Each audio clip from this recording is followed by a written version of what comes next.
Skyrim has over 150 dungeons across 9 holds, from frozen Nordic tombs to nightmarish underground hives. Some are tutorial areas you breeze through in 10 minutes. Others are sprawling labyrinths that'll trap you for hours. And today, I'm breaking down every major dungeon type in Skyrim, what makes them terrifying, and which ones you should never enter unprepared. Starting with the one that teaches you everything you need to know before you even realize you're learning. Bleak Falls Barrow. Bleak Falls Barrow is either the most brilliantly designed tutorial dungeon in gaming history or an absolute death trap for first-time players. And I can prove it. Before you roll your eyes, hear me out. This place teaches you environmental storytelling, puzzle mechanics, enemy encounter design, and progression pacing without a single pop-up tutorial. You walk in thinking it's just another cave. You walk out understanding how Skyrim works. The official story is simple. Farengar's Secret Fire sends you to retrieve the Dragonstone, an ancient artifact mapping dragon burial sites across Skyrim. Standard fetch quest, except the dungeon itself is teaching you 5 different systems simultaneously while you're focused on not dying. First, the environmental puzzles. The snake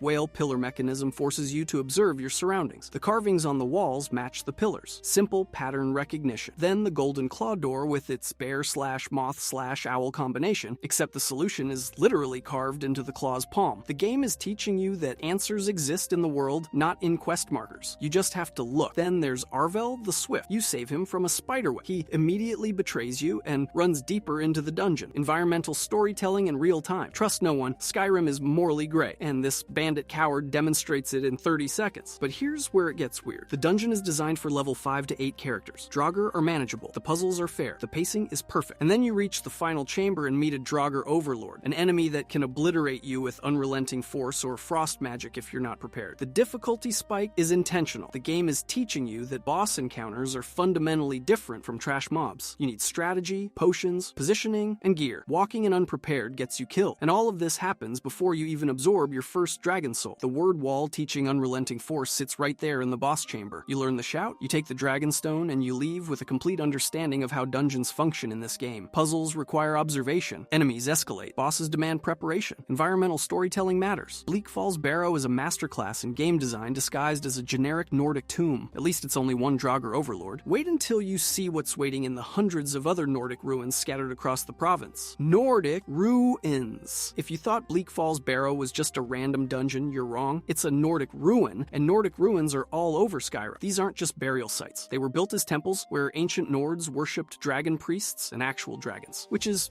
not ideal. Here's the thing. These places served dual purposes. On one hand, they're mausoleums for honored dead. On the other hand, they're worship centers for tyrannical dragons who enslaved humanity. So you're walking through what's basically a church and a graveyard at the same time, except the congregation is undead and the god is a fire-breathing monster who used to eat people for fun. Examples include Forelhost, where an entire dragon cult committed mass suicide rather than surrender to invading forces. Skuldafn, the gateway to Sovngarde itself, which is only accessible if you ride a dragon there. Labyrinthian, home to Morike, one of the most dangerous dragon priests in the game. And of course, Bleak Falls Barrow, your introduction to this whole nightmare. Every single one of them follows the same formula. Stone corridors, pressure plate traps, swinging axes, oil slick rooms with fire traps waiting to turn you into a burnt skeleton, and chambers full of Draugr who were buried alive to guard their masters. Speaking of Draugr, they come in variants. At low levels, you'll fight standard Draugr who shamble around with rusty swords and ancient Nord armor. At level 21 and above, you'll encounter Draugr death overlords wielding ebony weapons and shouting you across the room with unrelenting force. The game scales them to your level, which means Nordic ruins never stop being dangerous no matter how strong you get. A level 50 player can still get absolutely demolished by a Draugr Deathlord archer hiding in a dark corner with an ebony bow. But here's where it gets weird. Almost every Nordic ruin contains a word wall. These massive stone carvings teach you words of power, which are necessary to complete 3-word shouts. Most walls reveal only one word, which means you need to explore multiple ruins to finish a single shout. Unrelenting Force requires 3 separate word walls. Same with Elemental Fury, Fire Breath, and Frost Breath. And every single word wall is guarded by some dragons circling overhead. Draugr death overlords patrolling the chamber. Dragon priests who will absolutely destroy you if you're not prepared. The word walls aren't random loot. They're deliberately placed arcane repositories. The ancient Nords didn't just bury their dead here. They stored draconic knowledge in stone form and then surrounded it with undead guardians who would kill anyone trying to access it, which raises the question, why build elaborate tombs that double as dragon worship centers and arcane libraries? What exactly were the dragon priests protecting, and why did they need thousands of corpses to do it? Nobody talks about this, but the environmental storytelling is dark. These aren't honorable burial grounds. They're mass graves where slaves were entombed alive to serve their masters in death. The Draugr you're fighting aren't zombies. They're people who were forced into eternal servitude, still guarding the same tyrants who enslaved them them thousands of years ago. Some of them have been standing in the same hallway for over 4,000 years. At least Nordic ruins make some kind of sense, though. Wait until you see what the Dwemer built underground. Dwemer ruins. Walk into any Dwemer ruin in Skyrim, and you're immediately facing machines that have been running for thousands of years without a single oil change. And I can prove it. Before you dismiss this as game logic, hear me out. The Dwemer vanished sometime in the First Era. Skyrim takes place in the Fourth Era. That's a minimum gap of 4,000 years. And yet, the moment you step into Alftand or Mazalft or any of the dozen other ruins scattered across the province, you're getting attacked by fully functional dwarven spiders, spheres, ballistae, and centurions that operate like their creators disappeared yesterday. Zero maintenance, zero degradation, just eternal automated security. Here's the breakdown of what you're actually fighting. Dwarven spiders are the scouts starting around 125 health and scaling with your level. Fast, annoying swarm tactics. Dwarven spheres are the hybrids with 315 base health, rolling around and switching between melee blades and crossbow bolts. Dwarven ballistae sit at 409 health and function as heavy artillery. And then there's the Dwarven centurion, the walking nightmare with 653 to 1,000 health, depending on variant, that deals 75 to 150 damage per strike, and can flatten unprepared players in just a few hits. Every single one of these automatons has 25% magic resistance and complete immunity to frost and poison, which is interesting because it confirms these aren't just clockwork machines. They're animated through principles completely different from Nordic necromancy or conventional engineering. The Dwemer figured out how to bind consciousness or magical energy into metal bodies that don't decay, and they made sure those bodies couldn't be stopped by most conventional magic. But here's where it gets weird. These ruins aren't just dungeons. They're entire underground cities. The Dwemer used something called tonal architecture, a lost technology that let them carve massive caverns, build study rooms, scientific laboratories, engineering workshops, astronomical observatories, and construct factories deep beneath the surface. And this wasn't limited to Skyrim. Dwemer settlements span High Rock and Hammerfell with interconnected infrastructure that required ongoing resource maintenance. You can find dwarven oil throughout these ruins, which was likely used as lubricant and fuel to keep the machinery operational. The existential horror of it all is that you're walking through a civilization frozen in time. The lights are still on. The pipes are still pumping. The forges are still warm. The automatons are still patrolling. But every single Dwemer is gone. Not dead, just gone. And nobody knows where they went or why. What's left behind is a ghost civilization run entirely by machines that don't realize their masters disappeared 4,000 years ago. The Centurions especially drive this home. These things are legitimate boss-tier threats. High armor rating, devastating damage output, explosive steam attacks that drain stamina and cause knockback. If you wander into a Dwemer ruin at level 10 without fire resistance or a solid kiting strategy, a Centurion will absolutely destroy you. And the game doesn't warn you, it just lets you walk into Mazincheleft or Chuanzel and find out the hard way that you're fighting something designed to defend an entire city, not just a treasure room. At least Nordic ruins have the decency to stay dead. But if you think automated death traps are unsettling, wait until you see the massive underground cavern that connects 3 of these cities and contains an actual dragon that's been living in the dark for centuries. Blackreach. Blackreach is either the most incredible achievement in dungeon design or the most sadistic underground hellscape ever programmed into a video game. And I can prove both statements are true. Before you roll your eyes and assume this is just another Dwemer ruin, hear me out. Blackreach isn't a dungeon. It's an entire underground civilization. The place is called Faljardum Din in Dwemerus, which roughly translates to Blackreach, but sounds way cooler when you're trying to impress people who don't know you just read that off a wiki. It's a massive subterranean cavern sitting directly beneath the Tower of Mzark. This thing connects 3 entire Dwemer cities, Alftand, Mzinchelef, and Raldbthar. You're not exploring a building. You're exploring a geographical region that happens to be underground, with a sky made of rock that glows. The scale is genuinely absurd. Blackreach contains over 15 named locations, including the Debate Hall, the Hall of Rumination, the Pumping Station, the Silent City Catacombs, the War Quarters, and Sindirian's Field Laboratory. For context, that's more named locations than some of the surface holds have in their wilderness. It's the largest single interior space in the base game. Walking from one end to the other takes actual real-world minutes, not fast travel Skyrim minutes where you teleport across the province in 3 seconds, and every inch of it wants you dead. The place is populated by Falmer, Chorus, giants, dwarven automatons, and, just for fun, an ancient dragon. That dragon is named Volthuriel. He's got bronze scales and black beige wing patterns, and most players never even know he exists. Here's why. To summon Volthuriel, you have to use unrelenting force on a specific large orange glowing orb hanging outside the debate hall. That's it. No quest mark, no NPC telling you to do it, no journal entry that says, hey, maybe shout at the giant magical orb. Just a weird glowing orb that sings when you fuss Rodot. And then a dragon shows up in an underground cavern, because Bethesda felt like rewarding players who experiment with their shouts on random environmental objects, which is either genius environmental storytelling or absolutely unhinged game design, depending on how you feel about secrets that 90% of players will never discover. discover. The 3 great lifts at Alfdund, Mzinchalef, and Reldathar let you fast travel in and out once you've activated them, which is the only mercy you get in this entire location. Those lifts also have 3-day respawn cycles for Centurion encounters, so if you cleared one out and come back later, congratulations, you get to fight a 3,100 health metal giant again. Hope you brought repair kits for your weapons, because those things eat durability like a fat kid eats cake. But here's where the experience gets genuinely oppressive. Blackreach transforms depending on which entrance you use and how far you explore. Drop in through Alftand and you're seeing Dwemer grandeur first, glowing mushrooms and ancient architecture, those weird geometric towers that make you wonder what drugs the Dwemer were on when they designed their cities. But if you wander too far toward the Falmer territories, the vibe shifts hard. The Dwemer showcase becomes a Falmer nightmare. You go from admiring tonal architecture to getting swarmed by blind poison-spitting cave elves and their pet giant bugs. The hostile density is relentless. There's no safe corner. Every pathway has something waiting to murder you. Every mushroom cluster hides a chorus. Every stone bridge has Falmer archers. Every cleared room respawns eventually. And despite all this, players love it. The sheer ambition of building an entire functioning underground ecosystem with its own weather, its own light sources, its own horrifying population, and even its own secret dragon boss makes Blackreach unforgettable. It's beautiful and it's horrible. It's awe-inspiring and it's exhausting. It's everything a secret endgame location should be. But if you think one massive underground city is the peak of Nordic dungeon design, wait until you see the gauntlet built specifically to torture mages, Labyrinthian. Labyrinthian is either the most historically layered dungeon in Skyrim or proof that the dragon priests never stop being sadistic even after death, and I can prove it. Before you roll your eyes and say it's just another Nordic ruin, hear me out. This place was originally built as a testing ground where dragon priests evaluated military strength and magical aptitude. Thousands of years later, the College of Winterhold tried using it the exact same way. Both groups failed catastrophically, which means Labyrinthian has been traumatizing mages across multiple eras without breaking a sweat. The dungeon has a 100% failure rate spanning from the Merethic era to the 4th era. That's consistency. The surface explanation is simple enough. You need the Staff of Magnus to control the Eye of Magnus during the college questline. The staff is wielded by Morike, a dragon priest camping out in the deepest chamber. You get the Torque of Labyrinthian from Mirabelle Irvine after Archmage Savos Aran dies. Unlock the Inner Sanctum, fight through the ruins, kill Morike, take the staff, save the day. Standard dungeon crawl. Walk in, kill things, walk out. Except that's not what happens to anyone who isn't a video game protagonist. But here's where it gets dark. The entire dungeon is littered with the ghostly remains of Savos Aran's failed expedition from decades earlier. These aren't just environmental decoration. They're narrative proof that even experienced college mages got absolutely destroyed trying to retrieve the same artifact you're after. You can watch their ghosts argue about turning back. You can hear Atma begging to abandon the quest. You can see exactly where each one died, including the exact moment Savos sealed his friends behind a magical barrier to save himself. The dungeon doesn't just kill you in the present, it shows you everyone who failed before you and makes you walk the same path anyway. Great. Very comforting. Then there's Shalador's Maze, a first-era testing ground built by one of history's most powerful archmages. 4 magical trials covering alteration, destruction, restoration, and conjuration, plus a word wall teaching the Dismay Shout. The environmental storytelling here is brutal. Shalador designed this to test archmages at the peak of their abilities. The College of Winterhold thought they could handle it. The ghostly corpses proved they couldn't, and now you, a random student who joined the college 5 quests ago after proving you could cast a basic ward spell, are expected to succeed where everyone else died. The logic is flawless. The trials themselves aren't particularly difficult mechanically, which makes the failure rate even more disturbing. You're not solving complex puzzles. You're casting spells at glowing orbs and fighting spectral enemies. The college expedition had multiple experienced mages, decades of collective training, and institutional backing. They still got slaughtered. You have whatever fire spell you picked up 2 hours ago and a follower who keeps hitting you with friendly fire. Somehow, you're expected to win. Morike himself is a nightmare for mage-focused builds. Recommended level is 20 and above, which sounds reasonable until you realize he's completely immune to paralysis effects, including the ice form shout. The fight becomes a pure DPS check, where your crowd control options evaporate and you're left trading spell volleys with a dragon priest who's been practicing magic for literal millennia. Oh, and he wields the Staff of Magnus, the artifact specifically designed to drain magicka. So if you're running a pure mage build with 0 stamina investment, Morike will drain your entire resource pool while you helplessly watch your spells fizzle. Cool. That's also a thing that happened. The community has documented Morike strategies for years, with most guides concluding that mage builds need to either respect temporarily or cheese the encounter from doorways. The dungeon that was built to test mages is fundamentally unfair to mage characters. The irony is so thick you could bottle it. Matter of fact, that's more than we can say for the people working on achieving their magical potential today. But if you think Dragon Priest gauntlets are disturbing, wait until you hear about the blind underground civilization that domesticated giant venomous insects and turned Dwemer ruins into nightmare hives hives. Falmer hives. The Falmer are one of the most tragic enemies in Skyrim, and that's saying something in a game where undead warriors guard tombs for eternity. These things were once the Snow Elves, an advanced civilization with magic, culture, and actual functioning eyeballs. Then the Dwemer showed up, offered them sanctuary from the Nords, and systematically poisoned them with toxic fungi until they devolved into blind, hunched underground horrors, which is,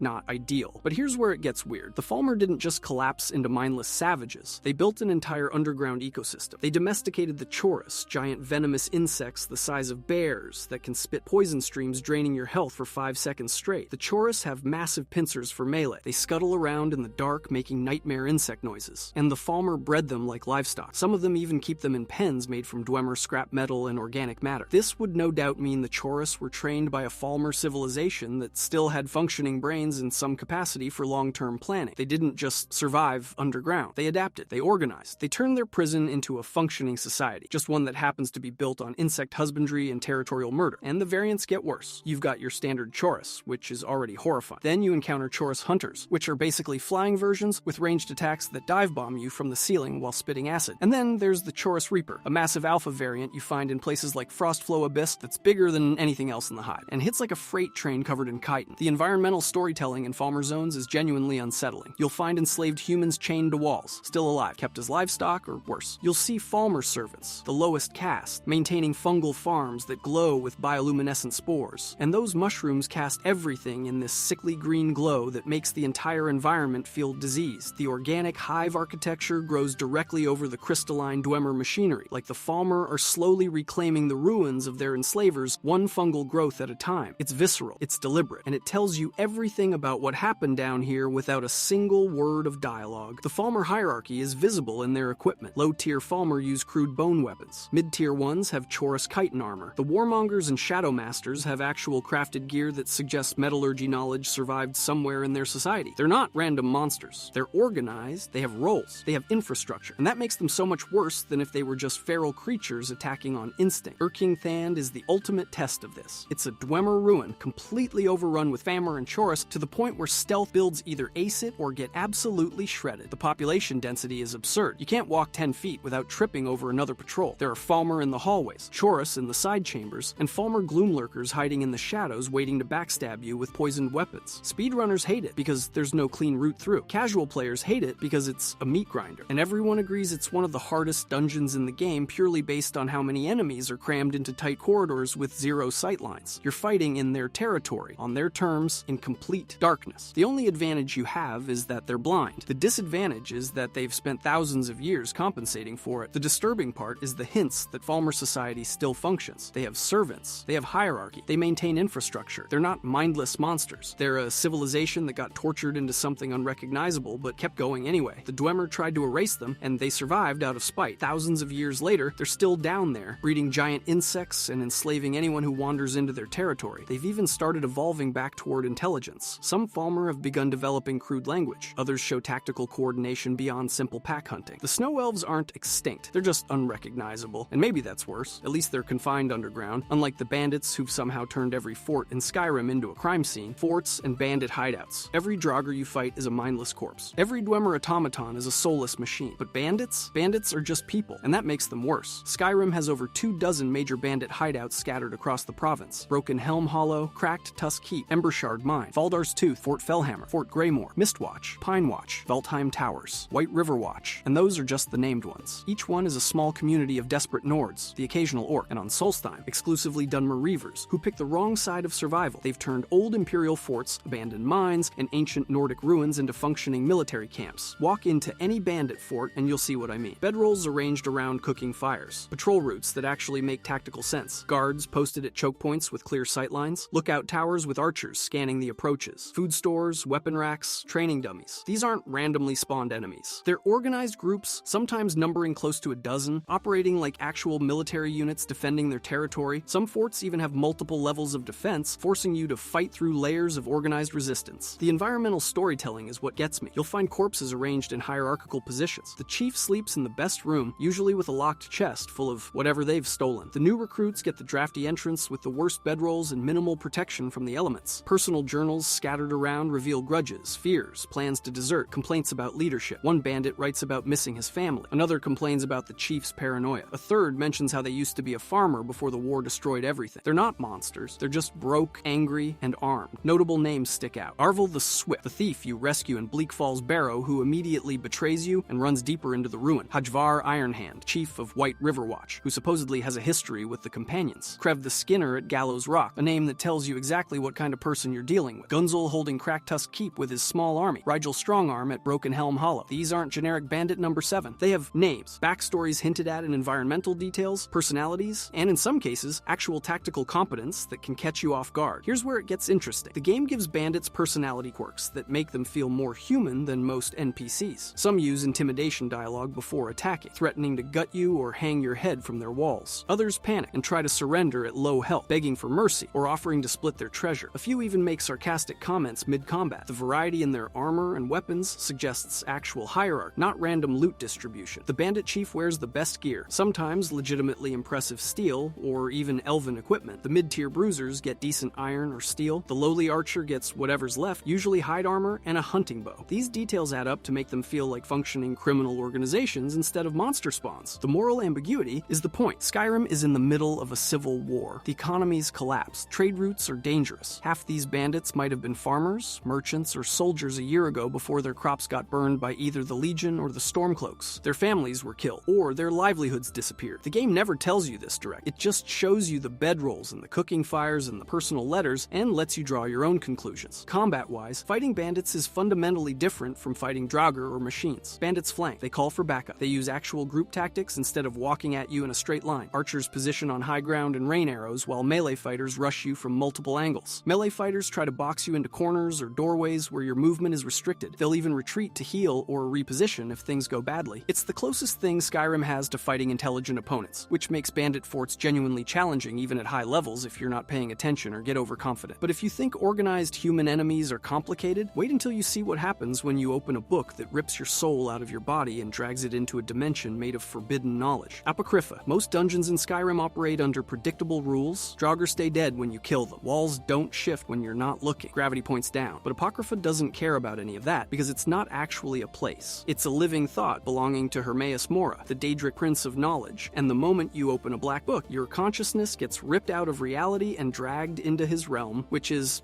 not ideal. There are 7 black books scattered across Solstheim, and every single one functions as a doorway into a different region of Apocrypha. These aren't normal books. They're bound in what appears to be ancient leather and written in ink that shifts and moves on the page, and reading one doesn't give you information. It takes you to where the information lives. The architecture inside defies physics entirely. Poison seas stretch infinitely in directions that shouldn't exist. Libraries tower into darkness with staircases that loop back on themselves. Corridors bend at angles the human mind can't process. And maintaining all of this impossible geometry are the Seekers and Lurkers, sentient constructs that exist solely to protect Mora's accumulated knowledge and murder anyone who doesn't belong. Here's where it gets truly horrifying. Every time you read a black book, you're not just visiting Apocrypha. You're bonding yourself to Hermaeus Mora's consciousness. The rewards you get, the powers you unlock, they're not gifts, they're chains. Each black book contains a different interior region with distinct layouts and artifact rewards, but the real price is the same: gradual soul enslavement. The more you read, the deeper Mora's influence burrows into your mind. 7 distinct regions exist within Apocrypha, each accessible through its corresponding black book, and completing them all grants tremendous power. But that power comes from a Daedric prince who views mortals as books to be read and shelved when he's done with them. The climax happens